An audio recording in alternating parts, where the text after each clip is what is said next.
안녕하십니까. 안녕하십니까. 아유, 제가 이번 주는 풀로 출연을 하게 됐네요. 예, 훌륭하십니다. 원래는 안 그러는데 예. 원래는 임 선생님이 원래는 예. 풀로 출연하시는 예. 게 많았는데 아, 그럴 때도 있죠. 예. 그러게 됐네요. 자, 심각한 일이 하나 예. 발생했습니다.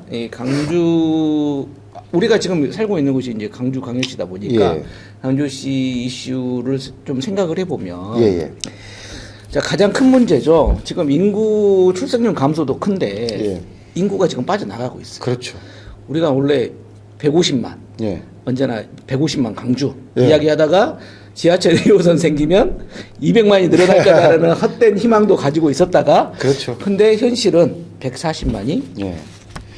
우선 이제 통계를 좀 한번 보면은요. 네. 올해 이제 5월 네. 139만 9,880명으로 와. 140만 명대 일단 붕괴를 됐어요. 충격이었죠. 그래서 2004년 이후 21년 만에 140만 명대 회귀를 했는데 네. 최근에 매년 5천 명에서 1만 명 정도가 순 유출되고 있어요. 그렇죠. 그건 예전부터 이제, 말이 많았었죠. 세부 기준을 예. 보면은 2024년 기준으로 좀 살펴보니까 7,962명이 작년에 이제 유출을 됐는데 이 중에 수도권으로 간 인구가 5,885명, 74%예요. 예, 맞습니다. 예, 게다가 대부분이 만 20세에서 예. 34세의 청년 유출이 가장 크는데 그럼에도 불구하고 어느 정도 광주가 이제 인구를 유지했던 것은 전남에서 인구가 그래도 지역에서는 전남보다는 광주가 낫지 않냐. 왜냐면 저도 전남에서 태어났는데 예. 광주로 유학을 왔으니까. 그렇죠. 예. 근데 광주로 왔는데 그 인구가 이제 확 줄었다는 거예요. 네, 예. 그러니까 전남 자체도 인구가 줄고 전남의 인구가 이제 광주 와도 뭐 대기업이나 먹고 살기가 힘드니까 전남에서 바로 이제 수도권으로 가는 거예요.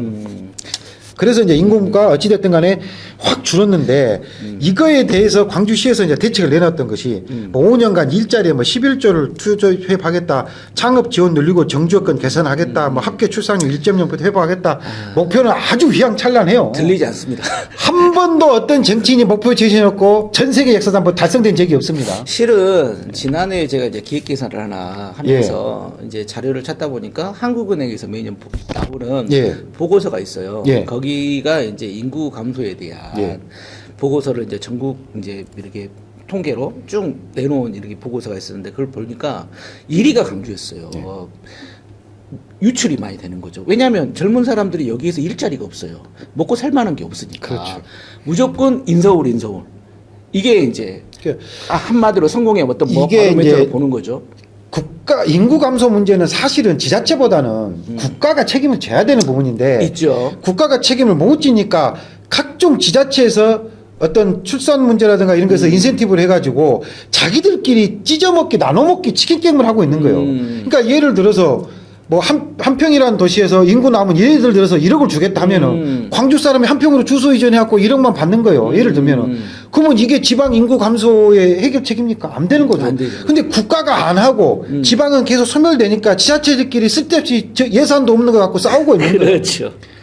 그렇게 보면 저는 진짜 아쉬웠던 부분이 이제 시간을 돌려서 예. 노무현 대통령 시절로 이제 돌아갈 수밖에 없어요. 그게 아주 중요한 게 네. 우리가 요즘 뭐 비전 2030 얘기를 많이 하는데 이게 노무현 대통령이 2000년대 초반에 대통령 당선되고 나서 그때 이제 기재부를 통해서 그 계획을 세웠던 거거든요. 그때 바로 했었으면 그러니까 그때 어땠을까? 인구 감소, 저출산, 그다음에 뭐 양극화 부분, 그다음에 군대에도 인구 감소에 따른 기술 또는 과학적인 군의 변화 이걸 이미 다 계획을 세워서 추진하기로 했는데 그 전에 대통령들이 대부분 단기 성과에 집중하다 보니까 어느 누군가는 중장기적인 10년, 20년대 미래를 봐야 되겠다. 예. 계획을 세웠는데 결국은 정권이 바뀌면서 흐지부지 되고 자기 마음대로 헛짓거리 해버리니까 예. 그 잃어버린 20년이 돼버린 거예요, 지금. 엄청 크죠. 그 사실 20년 동안에 그 계획대로 차근차근 인구 감소나 출산 부분이라든가 군대의 병력 감소 부분에서 준비를 했었으면은 지금 우리가 이렇게 힘들고 고통스럽게 더 많은 예산을 쏟아붓고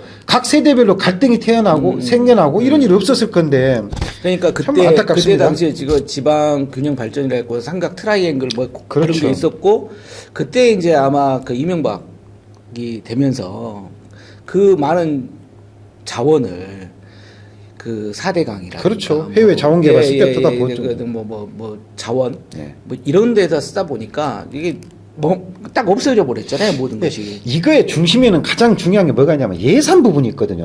어떤 게 있냐면은 사실 우리 같은 나라 조그만 나라에서 지방자치가 꼭 필요하냐 필요하지 않냐 이건 논란이 있긴 하지만 그 부분 놔두고 일단 지방자치 현재 제도화에서 보면은 중앙정부에서 대부분의 예산을 갖고 움직여요. 대통령이 다 갖고 움직여요. 왜? 그래야지 중앙 말을 듣거든요. 안 그러면 예산을 안 주죠. 원래 그렇죠. 예. 그래서 이제 이번에도 나온 게 그거지 않습니까? 지방자치라고 하지만 그렇죠. 물론 이준석이가 한 말입니다만은 그것도 이제 일정 부분 맞는 말은 있죠. 그럼 무슨 지방자치가 돈 갖고 장난치는 그렇죠. 건데. 그러니까 세수 부분부터 시작해서 국세나 지방세 부분도 완전히 변화를 주어서 국가에서는 국가 전체 외교 안보라든가 국가 전체 운영에 큰 틀만 책임을 져주고 나머지는 지방 정부에 다 이관을 해가지고 지방의 대부분 예산을 갖고 움직여야 돼요. 그렇게 근데 실제 지금 지방의 예산도 말은 외조 시대로 하지만은 국가의 위임 사무, 맞습니다. 국가의 위임대 복지 예산 지불하고 나면은 실질적으로 시장이나 군수나 구청장 도지사 쓸 수 있는 예산이 얼마 안 돼요. 그러니까 그 조그만 예산을 가지고 뭔가 지역 발전을 하려고 하니까 티도 안 나고 성과도 안 나고 뭐 할 수가 없는 거죠. 그러니까 매번 중앙에 올라가서 예산 그렇죠. 시절만 되면 거기서 그게 사는 보십시오. 거 아니겠어요? 시장 도지사가 가가지고 그 주무부처의 과장 앞에 복도에서 몇 시간씩 기다리고 약속도 못 잡고 그 고시 출신 과장은 목에 힘주면서 뭐 이렇게 하고 그러다 그 시장 군수가 나중에 이제 국무총리 장관 대통령 돼버리면 또 언제 그랬냐는 듯이 아이고 또 이러기도 하고. 그렇죠. 그래서 이런 정합적인 부분들이 사실은 이번 정부에서도 인구 소멸 문제만큼은 중앙정부 차원에서 많은 예산을 투입을 해야 되고 근데 이게 1, 2년 만에 단기간에 안 되고 안 되죠. 방향성도 다 달라요. 예를 들어서 이제 출산 부분, 지원 부분 또는 이것이 취업이나 학교 여러 가지 주거 시설과 다 복합적으로 연기가 돼 있기 때문에 어느 한쪽에 한 것보다는 생애 주기별이라든가 방향성에 맞춰서 쭉 놓고 해야 돼요. 정부 초기에 힘이 있을 때 저는 좀 이걸 그렇죠. 강하게 좀 드라이브 걸어야 됩니다. 예, 뭐 사회 대개혁 지금 하고 있으니까 특검 3특검 이제 됐고 했으니까 이제는 경제 쪽에 이제 언제나 지금 그렇죠. 하고 있으니까 이 지방 균형 발전 요걸 좀 이재명 정부가 좀 해줬으면 그렇죠. 좋겠다. 그리고 이제 그런 와중에도 지자체가 나름대로 정치적인 행정적인 어떤 역량을 발휘할 부분도 좀 필요해요. 그래서 대부분이 다 젊은이란 일자리 얘기하면서 대기업 유치만 얘기해요. 아니 제가 해서 대기업 회장이라 쳐요. 제가 해서 공장을 짓거나 뭘 한다. 그럼 솔직한 얘기로 요즘에는 사람을 안 쓰려 그래요. 다 인공지능입니다. 스마트 팩토리예요. 왜? 노조 만들죠. 뭐 하죠. 사람 쓰면 휴가 간다. 뭐 한다. 인건비 줘야 되고. 로봇은 24시간 전기만 꼽으면 일 잘해요. 뭐 파업을 해요. 휴가가 있어요. 뭐가 있습니까? 그럼 본인이 회사 사장님이라면은 물어보십시오. 사람 쓰는 공장 만들겠습니까? 아니, 인공지능 공장 선생님 만들겠습니까? 그럼 반노동적인 이야기를 하신다. 아니, 노동적이 아니라 시대 변화. 그리고 지금 광주가 AI 인공지능 선도도시 얘기하잖아요. AI 인공지능 선도도시가 뭔지 아십니까? AI가 사람 일자리 다 잡아먹어요. 그렇죠. AI 인공지능을 활용할 수 있는 그러한 능력을 가진 소수의 일자리만 늘어나는 거예요. 대중적으로 일반적으로 대학에서 전공하는 애들은 그런 회사에 들어가기 쉽지가 않아요. 그렇죠. 예. 네. 이런 부분들이 있어요. 엄연한 현실인 거죠. 그렇죠. 예, 그러니까 그러니까 광주도 일거리를 늘린다 하면서 너무 막 그 허황되거나 보기 좋은 거 막 AI 데이터 그 AI 데이터에 몇 명 취업했습니까? 그 통계 지금 있어요. 쏟아부은 예산만큼. 그러니까 이거를 일 자리하고 일거리를 구분해서 좀 봐야 돼요. 일 자리에만 집중을 해버리면 일 자리는 고용에 의한 근로자, 직업, 기업 유치에 초점이 맞춰져요.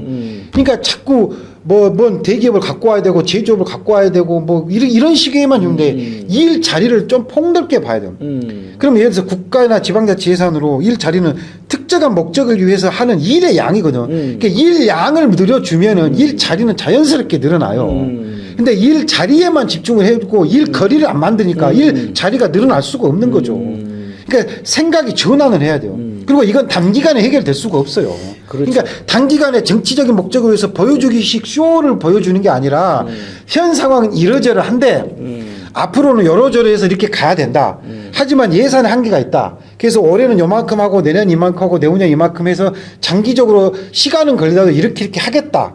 라고 시민들한테 설명하는 게 아니라 설득을 해야죠. 알겠습니다. 근데 이제 보여주기식 뭐 허황되게 뭐를 이렇게 하면 확 된다, 뭘 확 된다. 알겠어요. 그리고 실질적인 성과는 안 드러나니까 예, 이제 예, 문제라는 예, 거죠. 뭐 시간이 이제 다 됐으니까. 예.